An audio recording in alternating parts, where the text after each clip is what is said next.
Voilà, les nouveaux défis, ça continue avec ce reportage sur les carrières à La Réunion. L'UNICEM, le jeune syndicat des industriels de l'extraction et du concassage, tient à lancer un cri d'alerte. Il y a pénurie de granulats. C'est l'occasion aussi pour l'UNICEM de présenter les métiers qu'elle représente et l'importance des carrières pour les projets structurants sur notre île. L'objet de cette conférence de presse. Chaque année, La Réunion consomme 5 millions de tonnes de granulats, un matériau nécessaire à la fabrication de béton et de nombreux produits pour le bâtiment et les travaux publics. Problème, sur 17 sites de production que compte l'île, 5 arrivent en fin d'autorisation d'exploitation cette année. D'où le cri d'alarme lancé par l'antenne réunionnaise de l'UNICEM, l'Union nationale des industries, des carrières et des matériaux. À la fin de l'année 2021, il n'y aura plus de carrières autorisées sur la zone ouest. Donc, il sera nécessaire d'aller puiser dans les gisements est et sud afin d'approvisionner cette micro-région. Ça va mettre davantage de camions sur la route pour apporter les matériaux proches des zones de consommation et ça va appauvrir les autorisations existantes dans les 2 autres micro-régions. Donc, l'UNICEM alerte sur la nécessité d'ouvrir des carrières dans l'ouest de façon urgente. Car la pénurie annoncée impacte l'ensemble du secteur de la construction. La clientèle qui est concernée par ce manque de ressources autorisées aujourd'hui est multiple. Elle va depuis le particulier qui monte sa maison, qui fait monter sa maison, l'artisan jusqu'à l'entreprise de travaux publics et jusqu'à nos activités, toutes les entreprises adhérentes de l'UNICEM. On parlait effectivement de granulats, on parlait aussi de BPE, de béton prêt à l'emploi, on a besoin de granulats. On parle de préfabrication, les fameux parpaings, ou les prédales, ou tout élément de préfabrication qui a besoin de granulats. Et donc, nos sociétés adhérentes à l'UNICEM sont concernées dans toute la filière. C'est-à-dire que si elle manque de ressources de granulats, elle ne peut pas exploiter les granulats et elle ne peut pas fournir ces entreprises, ces installations de béton ou de préfabrication. Nous, l'UNICEM, on leur apporte 3 types de matériaux. Le plus important, c'est le début de la chaîne, c'est le granulat. Pourquoi ? Le granulat est une matière pondérale qui vaut peu cher à la tonne et il est évidemment très onéreux de le transporter sur des longues distances.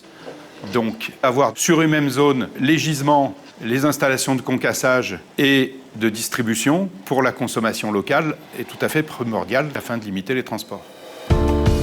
En plus de l'impact sur le trafic routier, les frais de transport feraient augmenter les prix dans le BTP d'environ 30%. Puiser dans les gisements des autres micro-régions pose aussi d'autres problèmes. Exemple à Sainte-Anne, où cette carrière arrivera elle aussi en fin de vie d'ici 6 ans. Par rapport à mon arrêté préfectoral, au fait, ma consommation de matériaux ne permet pas d'alimenter l'ouest. Mon gisement est très limité au niveau du quota. Et si ça arriverait à partir pour alimenter à l'ouest, ça veut dire que ma carrière, au lieu de durer 6 ans encore, ça va peut-être amener à rester que 2 ans. Idem sur les autres sites d'extraction autorisés par le schéma régional des carrières de 2010. Tous arrivent à terme d'ici 10 ans. Seule exception, le lit de la rivière des Remparts, où le curage y est autorisé par dérogation depuis 1978 dans le cadre de la prévention des risques d'inondation. C'est aujourd'hui la seule carrière qui offre une visibilité à plus long terme. Il faut savoir qu'en 1965, l'événement de Mahavel, donc c'est un rempart complet qui s'est effondré, qui a apporté une quantité énorme de matériaux dans la rivière. Il y a eu des effondrements ensuite successifs en 1996 et en 2001, et on considère que globalement, il y a 68 millions de mètres cubes qui ont rejoint le cours d'eau. Donc c'est une quantité énorme. Donc dans ce cadre, il y a un contrat de concession qui a été mis en place sur ce secteur-là, le contrat de concession qui a une durée de 6 ans, donc qui va de 2019 à fin 2024. Donc ensuite, il y aura un nouveau contrat suivant l'évolution des lieux. On verra s'il y a lieu de poursuivre les interventions. On continue de faire des investigations, des suivis, de la modélisation du risque inondation. Donc aujourd'hui, les données dont on dispose, on considère que hormis la rivière des Remparts, les autres rivières de l'île sont plutôt à l'équilibre ou en déficit de matériaux. Et donc dans l'immédiat, il n'y a pas lieu de procéder à des extractions sur les autres cours d'eau. Le développement de la filière recyclage des déchets du bâtiment apparaît comme une alternative au manque de gisements. L'UNICEM souhaiterait voir doubler cette production.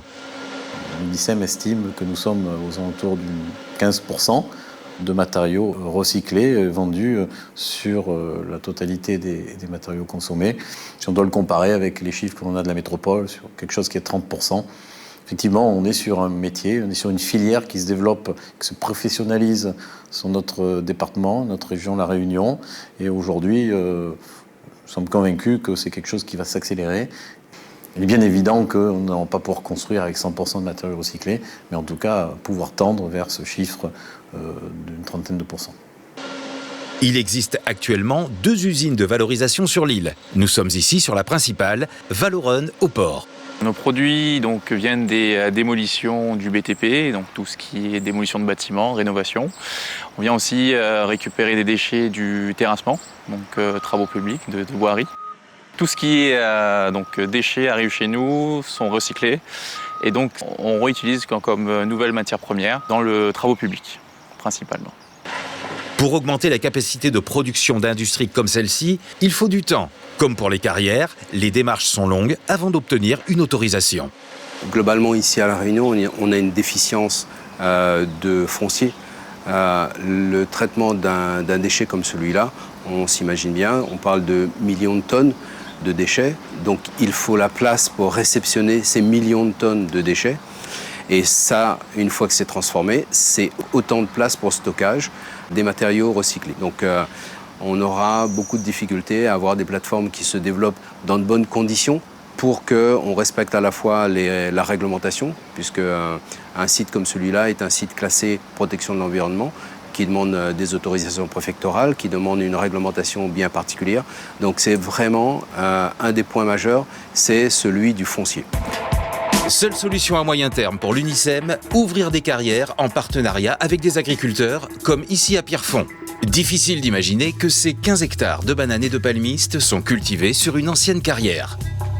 On est en sol d'alluvion, donc un sol beaucoup de pierres. Donc il y avait des travaux d'aménagement qui étaient plus ou moins faits, mais ça restait quand même très difficile. Et puis l'opportunité est arrivée à un moment donné de pouvoir passer améliorer tout ça avec les discussions avec les carriers. Donc on a trouvé une solution. Comme eux, ils ont besoin de la pierre et nous, on a besoin de la terre. Donc on a fait un échange tout simplement. Donc ils ont fait des extractions de pierre et on a raménagé en zone agricole avec de la terre. Donc aujourd'hui, c'est une zone mécanisable et en bonne profondeur de sol. Et on peut faire une bonne culture aujourd'hui sur cette zone. On n'utilise plus d'herbicides. Nos champs, on se permet de les mécaniser. Donc aujourd'hui, on passe le tracteur, donc on n'a plus besoin d'utiliser du glyphosate. Donc on arrivait à sortir du lot par rapport aux aménagements. Sinon, sur Pierrefonds, on n'aurait pas pu le faire. C'est un site très utile ici pour vous expliquer qu'une carrière, après, il se passe quelque chose. C'est-à-dire qu'il y a une vie après la carrière. Quand un exploitant demande une autorisation d'extraire du granulat, il est cadré sous un arrêté préfectoral. Et dans cet arrêté préfectoral, on va lui dicter ou lui imposer ce qu'on appelle une remise en état. Donc on comprend bien que ce qu'on a derrière nous en second plan, c'est une carrière, mais ce qu'elle va devenir, au final, elle va retourner à son état initial, qui était une vocation agricole. Un argument que l'UNICEM défendra dans le cadre de l'élaboration du prochain schéma régional des carrières, dont la discussion démarre cette année.